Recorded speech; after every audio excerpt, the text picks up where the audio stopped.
AP number 1 news కి స్వాగతం। ఈ రోజు వార్తలోని ముఖ్యాంశాలు మీకోసం। జిల్లాకు సంబంధించి ఈవీఎంలను భద్రపరిచిన గోదాం వద్ద నిరంతర పటిష్టమైన భద్రత।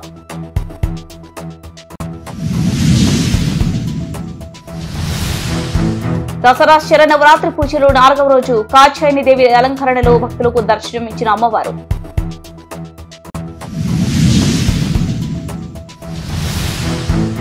గిద్దలూరు నియోజకవర్గంలో సేవ కార్యక్రమం అంటేనే బిఎస్ నారాయణ రెడ్డి సంఘ సేవకులు।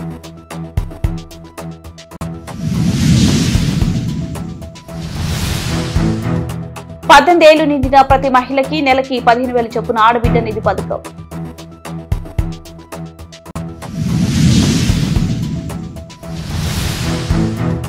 వైఎస్ జగన్ వ్యక్తిత్వాన్ని హననం చేస్తూ అసెంబ్లీలో బాలకృష్ణ మాట్లాడిన తీరు అత్యంత దురదృష్టకరం। ఒంగోలు జిల్లాకు సంబంధించి ఈవీఎంలను భద్రపరిచిన గోదాం వద్ద నిరంతర పటిష్టమైన భద్రత ఉండాలని జిల్లా కలెక్టర్ మరియు జిల్లా ఎన్నికల అధికారి పి రాజాబాబు సంబంధిత అధికారులను ఆదేశించారు। ఎన్నికల కమిషన్ ఆదేశాల మార్గదర్శకాల మేరకు త్రైమాసిక తనిఖీలో భాగంగా గురువారం ఒంగోలు నగరంలోని మామిడపాలెంలో గల ఎలక్ట్రానిక్ ఓటింగ్ మిషన్ల గోదాంలను రాజకీయ పార్టీల ప్రతినిధులతో కలిసి జిల్లా కలెక్టర్ తనిఖీ చేశారు। ఈ సందర్భంగా రాజకీయ పార్టీల ప్రతినిధుల సమక్షంలో ప్రకాశం జిల్లాకు సంబంధించిన ఒంగోలు, ఎస్ఎన్ పాడు, కొండెపి, కనిగిరి, గిద్దలూరు, మార్కాపురం, ఎర్రగొండపాలెం, దర్శి మొత్తం 8 నియోజకవర్గాలకు సంబంధించిన ఈవీఎంలు, VVPAT control units, ballot units లను అక్కడి భద్రతా ఏర్పాట్లను జిల్లా కలెక్టర్ క్షుణ్ణంగా పరిశీలన చేశారు। అప్రమత్తంగా ఉండాలని పోలీసుల సిబ్బందిని ఆదేశించారు। ఈ కార్యక్రమంలో ఒంగోలు డిఆర్ఓ చిన్న ఓపులేసు, కలెక్టరేట్ సూపరింటెండెంట్ శ్రీనివాసరావు, ఒంగోలు తహసీల్దార్ మధుసూదన్ రావు, వైసీపీ తరపున దామరాజు, క్రాంతికుమార్, టీడీపీ నుండి కోనేటి వెంకట్రావు, బీజేపీ తరపున గుర్రం సత్యం, కాంగ్రెస్ పార్టీ తరపున ఎస్కే రసూల్ మరియు రాజశేఖర్ రెడ్డి, ఉపేంద్ర, నవీన్, ఇతర రెవెన్యూ సిబ్బంది తదితరులు పాల్గొన్నారు।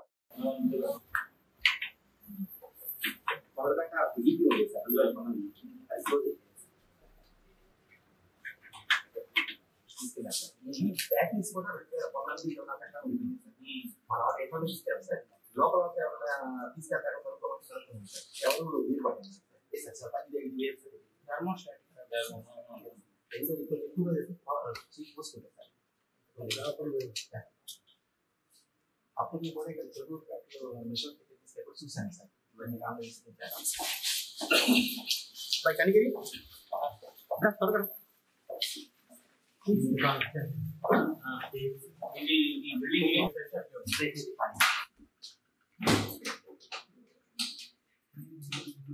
డబుల్ లాక్స్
అవును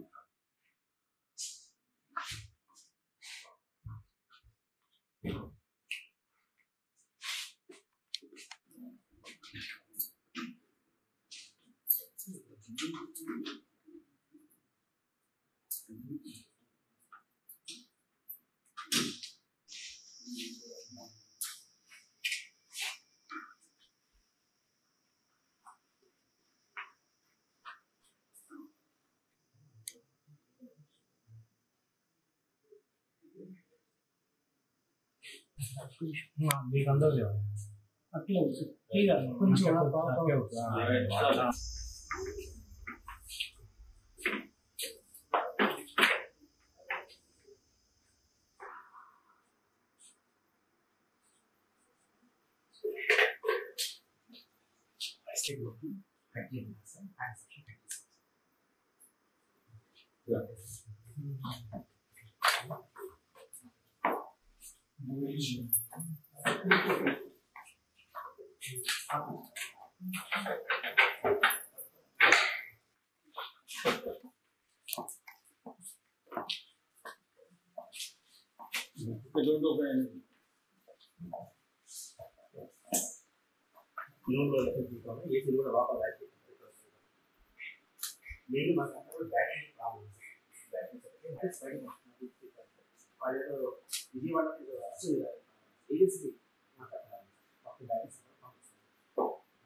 అది ఏం మార్కెట్ అట్లా మాకు అక్కడ కూడా సెక్యూరిటీ అంటాం సార్. మేము రోజు అడుగుతున్నాం సార్. దానిలో మా పార్టీ కాదు సార్, ఈ ఏమో ఈఆర్ఓ పార్టీ కాబట్టి అక్కడ గవర్నమెంట్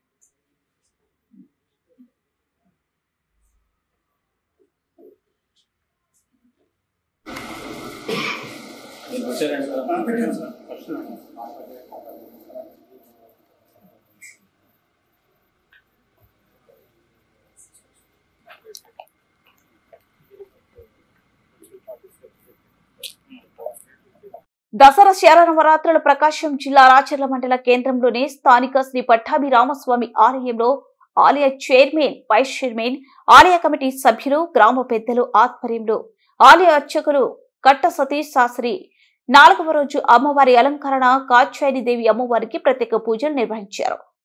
రాచర్లకు చెందిన గోపవరం రంగస్వామిరెడ్డి దంపతులు, శంకర్ రెడ్డి దంపతులు కాత్యాయని దేవి అమ్మవారికి అర్చకులు ఆధ్వర్యంలో పూజలు చేశారు. ఈ పూజ కార్యక్రమం అనంతరం అర్చకులు సతీష్ శాస్త్రి కాత్యాయని దేవి అమ్మవారికి హారతి ఇచ్చి భక్తులకు తీర్థ ప్రసాదం అందజేశారు. ఈ కార్యక్రమంలో గ్రామ పెద్దలు, గ్రామ ప్రజలు, భక్తులు పాల్గొన్నారు.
గిద్దలూరు నియోజకవర్గంలో సేవ కార్యక్రమం అంటేనే బిఎస్ నారాయణ రెడ్డి, సంఘ సేవకులు బిఎస్ నారాయణ రెడ్డి అంటేనే ప్రకాశం జిల్లా గిద్దలూరు నియోజకవర్గంలో తెలియని వారు అంటూ ఉంటారు. గిద్దలూరు నియోజకవర్గంలో సేవ కార్యక్రమాలు అంటే మొదటిగా గుర్తుకు వచ్చే వ్యక్తి ఆయనే. Art of living yoga teacher BS Narayana Reddy ఎందరో అనాథ శవాలకు భుజంపై పాడమోసి అంత్యక్రియలు దగ్గరుండి నిర్వహిస్తారు. అది ఆయన ప్రత్యేకత. ప్రతి బుధవారం గిద్దలూరులో శ్రీ శ్రీ భగవాన్ కాసిరెడ్డి ఆయన ఆశ్రమంలో ప్రత్యేక పూజలు నిర్వహిస్తూ దాతల సహకారంతో అన్న వితరణ ఏర్పాటు చేసి ఎందరికో ఆకలి తీరుస్తూ గిద్దలూరు ప్రజల మన్ననలు పొందుతున్నారు. తల్లి తండ్రి చనిపోయిన వారి పిల్లలకు, మానసిక వికలాంగుల పిల్లలకు విద్యా సామాగ్రి అందించడం, చెట్లు నాటి కార్యక్రమం చేయడం, ఆధ్యాత్మికంగా ప్రజలందరూ ఆరోగ్యంగా ఉంటారని, మారుమూల ప్రాంతం సైతం ఆధ్యాత్మికంగా ఆనందంగా ఆహ్లాదకరంగా ఉండే విధంగా శ్రీ శ్రీ రవిశంకర్ గురూజీ మాటలను అందిస్తూ ప్రజలను ఆనందింపచేస్తూ ముందుకు వెళ్తూ ఉంటారు. వీటితో పాటు గిద్దలూరు తాలూకాలోనే కాకుండా కడప జిల్లాలోనే బద్వేల్ తాలూకాలో కూడా ప్రతి ఒక్కరికి తలలో నాలుకలాగా నిరంతరం అందుబాటులో ఉండి వారికి అవసరమైన సేవలు అందిస్తూ ఉంటారు.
దయచేసి అవార్డు తీసుకునేవారు తప్ప మిగిలిన వారందరూ కూడా వేదిక కిందకి వెళ్ళాల్సిందిగా కోరుతున్నాం.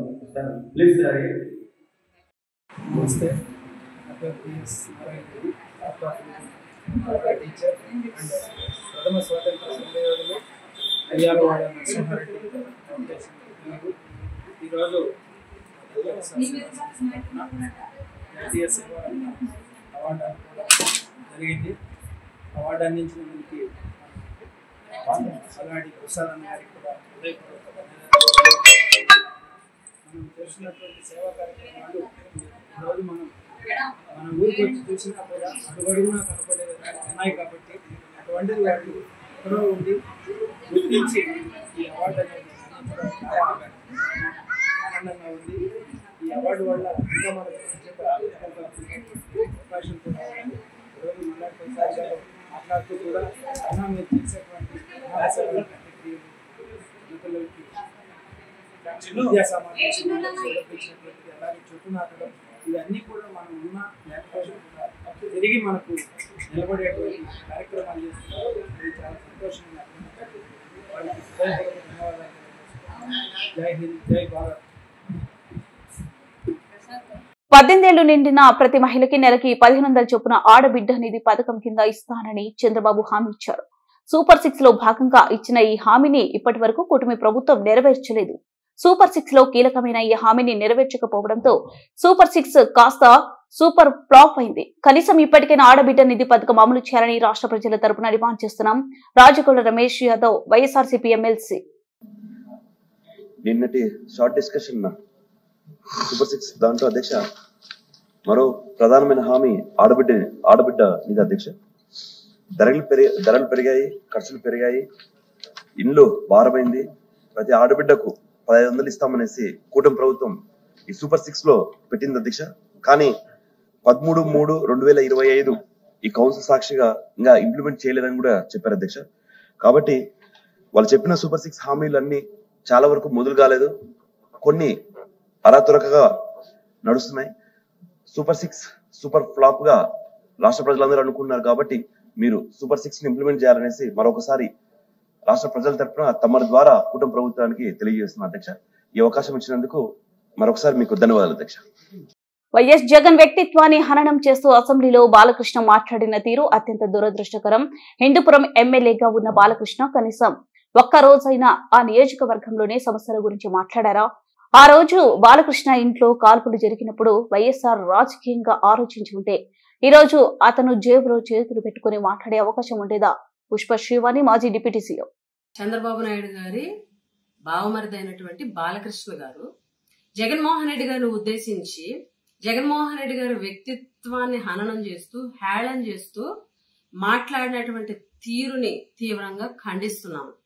ఆయన ఒక శాసనసభ్యుడు అన్నది మర్చిపోయి, ఆయన మాట్లాడేది ఒక గౌరవ శాసన సభలో అన్నది మర్చిపోయి, సభలో లేనటువంటి జగన్మోహన్ రెడ్డి గారిని ఉద్దేశించి వ్యక్తిత్వ హననం చేస్తూ దూషిస్తూ మాట్లాడినటువంటి తీరు దురదృష్టకరం. ఏదైతే కామినేని శ్రీనివాసరావు గారు ఆనాడు జగన్మోహన్ రెడ్డి గారు ముఖ్యమంత్రిగా ఉన్నప్పుడు చిరంజీవి గారు గాని సినిమా ఇండస్ట్రీ వాళ్ళు గాని జగన్మోహన్ రెడ్డి గారిని కలిసినప్పుడు జరిగినటువంటి సందర్భం గురించి మాట్లాడుతూ పచ్చి అబద్ధాలు కామినేని శ్రీనివాసరావు గారు మాట్లాడడం జరిగింది. అసలు కామినేని శ్రీనివాసరావు గారు ఆ టైంలో ఎక్కడున్నారు? ఆయన ఏమైనా ప్రజాప్రతినిధా? ఆ రోజు ఆయన ఎమ్మెల్యేనా? ప్రజా సమస్యల గురించి పోరాడుతున్నారా? అసలు ప్రజల్లో ఉన్నారా? వాళ్ళేం మాట్లాడుకున్నారు అన్నది మీకు ఎలా తెలుస్తుంది? మీరు ఎలా చెప్పగలరు? ఈరోజు మీరు చెప్పేటువంటి వ్యాఖ్యలు, మీరు మాట్లాడుతున్నటువంటి వ్యాఖ్యలు పచ్చి అబద్ధాలని మీ మాటల్లోనే అర్థమవుతుంది, మీ తడబాటే అర్థమవుతుంది. మీరు మాట్లాడుతుండగా మళ్ళీ బాలకృష్ణ గారు లేచి జగన్మోహన్ రెడ్డి గారిని ఉద్దేశించి మాట్లాడడం, చిరంజీవి గారిని అవమానపరుస్తూ మాట్లాడడం. అసలు ఏ రోజైనా బాలకృష్ణ గారు హిందూపూర్ సమస్యల గురించి మాట్లాడారా అసెంబ్లీలో?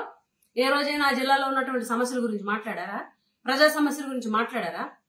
ఏ రోజు మాట్లాడింది లేదు. ఆ రోజు రాజశేఖర రెడ్డి గారు రాజకీయంగా ఆలోచించి ఉంటే ఈ రోజు బాలకృష్ణ గారు ఈ సభలో జేబులో చేతులు పెట్టుకుని తల మీద కలజోడు పెట్టుకుని మాట్లాడే అవకాశం ఉండేదా? ఆ రోజు ఆయన రాజకీయంగా ఆలోచించకుండా మేలు చేశారు కాబట్టి ఈ రోజు మీరు ఈ సభలో మాట్లాడగలుగుతున్నారు అన్నది మర్చిపోవద్దు బాలకృష్ణ గారు. ఎవరి సైకో? ఫ్యాన్స్ కనిపిస్తే కొట్టేయడం ఎవరి సైకో? మీరు కాదా? ఫోన్స్ ఇసిరేయడం, ఆడియో ఫంక్షన్ లో మహిళలను ఉద్దేశించి కించపరుస్తూ, మహిళలుగా మేము మాట్లాడలేము ఆ వ్యాఖ్యలు, అలాంటి మాటలు మాట్లాడుతూ, మీ సినిమాల్లోని జుగుప్సాకరమైనటువంటి డాన్స్లు వేస్తూ, మీరు ఒక గౌరవ శాసనసభ్యుడిని మర్చిపోయి ఇవన్నీ చేస్తున్నటువంటి మీరు అనుకోవాలి సైకో. సర్టిఫికెట్ ఎవరికి ఉంది? సర్టిఫికెట్ ఉన్నది మీకు. ఈరోజు మీరు మాట్లాడుతున్నారు జగన్మోహన్ రెడ్డి గారు ఉద్దేశించి. ఏదైతే ఇన్ని సంవత్సరాలు కూడా జన సైనికులు గాని, పవన్ కళ్యాణ్ గారు గాని, కూటమిలో ఉన్నటువంటి నాయకులు గాని ప్రతి ఒక్కరు కూడా చిరంజీవి గారిని అవమానించేశారు, సినిమా ఇండస్ట్రీ వాళ్ళని అవమానించేశారు అని ఏదైతే మీరు చెప్పినటువంటి అబద్ధాలు, జగన్మోహన్ రెడ్డి గారు మీరు చేసినటువంటి దుష్ప్రచారం ఏదైతే ఉందో అదంతా తప్పు అని చెప్పి ఈరోజు చిరంజీవి గారి లెటర్ ద్వారాగా తేటతెల్లమైంది. అంటే జగన్మోహన్ రెడ్డి గారి మీద ఎప్పుడూ కూడా అబండాలు వేయడం, అబద్ధాలు ఆడమే పరిపాటిగా పెట్టుకున్నటువంటి ఈ కూటమి నాయకులు పవన్ కళ్యాణ్ గారు ఇప్పటికైనా కళ్ళు తెరవండి. చిరంజీవి గారు లెటర్ రూపంలో ఇచ్చారు, జగన్మోహన్ రెడ్డి గారు మమ్మల్ని చాలా సాదరంగా ఆహ్వానించారు, మా సమస్యలు పరిష్కరించారు. ఆ రోజు మీటింగ్ సందర్భంగా సమస్యల పరిష్కారంలో భాగంగానే నా సినిమా టికెట్ల రేట్లు, బాలకృష్ణ సినిమా టికెట్ల రేట్లు కూడా పెరిగాయన్న సందర్భం కూడా ఆయన అందులో రాయడం జరిగింది. ఇప్పటికైనా కళ్ళు తెరవండి.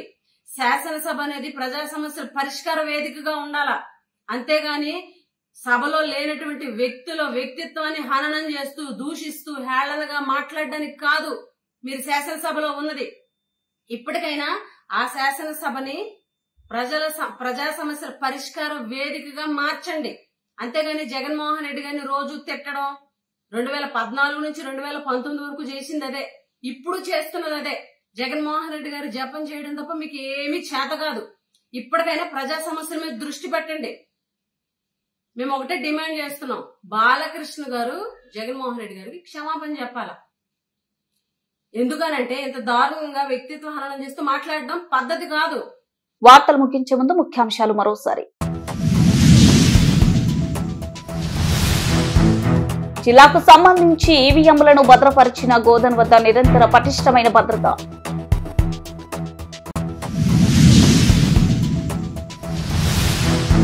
దసరా శరన్నవరాత్రి పూజలు 4వ రోజు కాచాయని దేవి అలంకరణలో భక్తులకు దర్శనమిచ్చిన అమ్మవారు.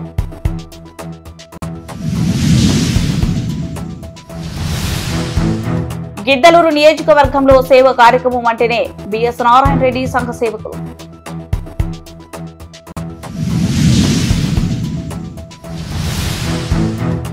పద్దెనిమిదేళ్లు నిండిన ప్రతి మహిళకి నెలకి 15,000 చొప్పున ఆడబిడ్డ నిధి పథకం.